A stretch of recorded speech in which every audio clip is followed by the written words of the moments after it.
उत्तर प्रदेश के पीलीभीत में 3 खालिस्तानी आतंकियों के एनकाउंटर के बाद पुलिस टीम उस होटल तक पहुंच चुकी है जहां तीनों रुके हुए थे। पूरनपुर कस्बे के होटल हरजी में तीनों आतंकी 25 घंटे रहे थे। होटल में एंट्री लेते वक्त का सीसीटीवी भी सामने आया है। तीनों आतंकवादियों के साथ और 2 युवक भी दिख रहे हैं। इन्हें होटल में ठहराने के लिए किसी व्यक्ति का मैनेजर को फोन भी आया था। उसी व्यक्ति ने तीनों की फेक आईडी होटल के नंबर पर व्हाट्सएप की थी। होटल का किराया भी कम कराया था। तीनों खालिस्तानी आतंकवादियों ने खुद को बलिया का रहने वाला बताया था। अपने अपने नाम भी गलत बताए गए थे। वहीं जो 2 युवक सीसीटीवी में दिख रहे हैं वो दोनों पीलीभीत के गजरोला जप्ती गांव के रहने वाले हैं। वे आतंकियों को गाइड कर रहे थे।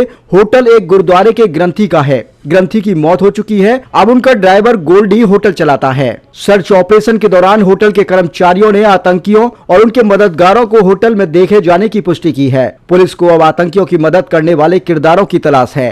पंजाब के रहने वाले खालिस्तानी आतंकी बीरेंद्र सिंह, गुरबिंदर सिंह और जसनप्रीत सिंह होटल हरजी के कमरा नंबर 105 में रुके थे। बुधवार को पीलीभीत पुलिस के 12 जवानों ने होटल और कमरे को खंगाला। कमरे को सील कर दिया गया है। तीनों आतंकी होटल में कितने बजे आए, कब कब बाहर निकले, इन सब चीजों की जांच चल रही है। तीनों से कौन कौन मिलने आया था, इसकी भी जानकारी जुटाई जा रही है। पुलिस टीम के साथ एसपी अविनाश पांडे भी मौजूद रहे। होटल के पास लगे सभी सीसीटीवी चेक किए जा रहे हैं। सभी आरोपी 25 घंटे तक इसी होटल में रुके हुए थे।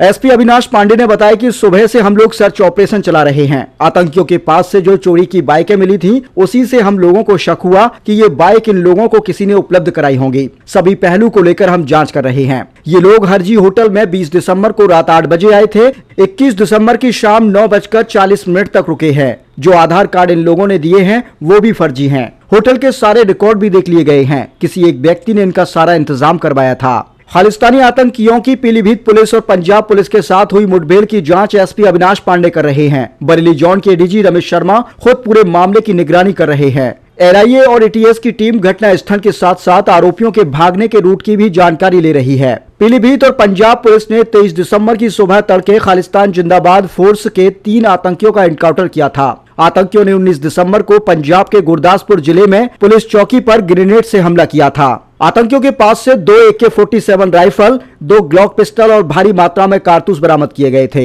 एनकाउंटर करने वाली टीम के एक अफसर ने बताया कि पंजाब पुलिस को पहले से अनुमान था कि आतंकियों के पास बड़े हथियार हैं, इसलिए पीलीभीत के एसपी अविनाश पांडे ने लॉन्ग रेंज वेपन्स के साथ जवानों को साथ लिया। पुलिस और आतंकियों के बीच करीब आधे घंटे में 100 राउंड से ज्यादा फायरिंग हुई। ज्यादातर फायरिंग आतंकियों ने की। तीनों आतंकियों की पोस्टमार्टम रिपोर्ट आ गई है। हालांकि अधिकारी कुछ भी बोल नहीं रहे हैं। गुरबिंदर को 3 गोलियां लगी थी, जिसमें एक गोली सिर में, एक गोली कंधे में और तीसरी गोली पेट में लगने की पुष्टि हुई है। आरोपी जसनप्रीत यूपी पुलिस की एक गोली लगने के बाद ही ढेर हो गया था। जबकि घटना में शामिल तीसरे आरोपी बीरेंद्र सिंह को 2 गोलियां लगी थी, जिसमें से एक गोली उसके कंधे पर और दूसरी पेट में लगी थी। जसनप्रीत की बॉडी से बुलेट निकाली गई, जबकि अन्य आरोपियों के शरीर में कोई भी बुलेट नहीं मिली है। आरोपियों की पोस्टमार्टम रिपोर्ट डॉक्टर द्वारा पुलिस को भेज दी गई है।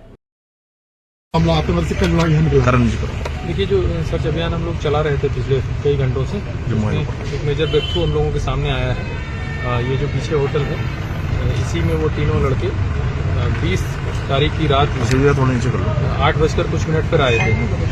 और यहाँ जो मैनेजर हैं उनके द्वारा ये बताया गया है कि इनके द्वारा 3 आधार कार्ड दिए गए थे।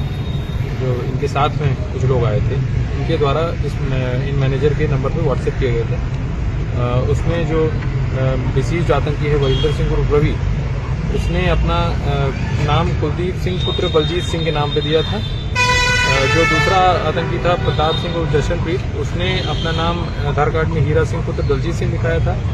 और जो तीसरा आतंकी है गुरविंदर पुत्र गुरदेव, उसने अपना नाम मंजीत पुत्र सुरजीत दिखाया था। इन तीनों का एड्रेस आदर्श नगर बलिया का दिखाया गया था। तो ये फेक आईडी के नाम, फेक आईडी पर इनके आधार नंबर भी हमने ऑनलाइन चेक किए तो वो फर्जी पाए गए हैं। और उसके बाद किसी अन्य से इनकी फोन पे बात भी कराई थी। ये भी चीज़ एक संज्ञान में आई है कि उसने पैसे कम कराने के लिए कहा था। ये 21 तारीख को शाम 9:40 पर यहाँ से निकल गए थे। और बाकी जो चीज़ें बता रहे हैं वो संदिग्ध लग रही हैं। उनका जो व्यवहार था यहाँ पे, कि वो जिस प्रकार से आए और जिस प्रकार से वो रूम में रुके या जाते समय जो उनकी हरकतें की, अब इसमें जो फर्दर लिंकेज हैं तो उसको हम लोग स्टैब्लिश करने का प्रयास करेंगे। तो ये मेजर ब्रेक थ्रू है कि यहाँ जहाँ लोकल कस्बे में रुके थे वहाँ का आइडेंटिफिकेशन हो गया। सर, होटल संचालक ने पुलिस को सूचना नहीं दी, जबकि तमाम संदिग्ध चीजें पहले से सामने आ रही थी। जी, उसके बारे में इनसे पूछताछ की जा रही है और जो भी पूछताछ होगी, जो भी अग्रिम कार्रवाई होगी। किसी को यहाँ से कब्जे में लिया है?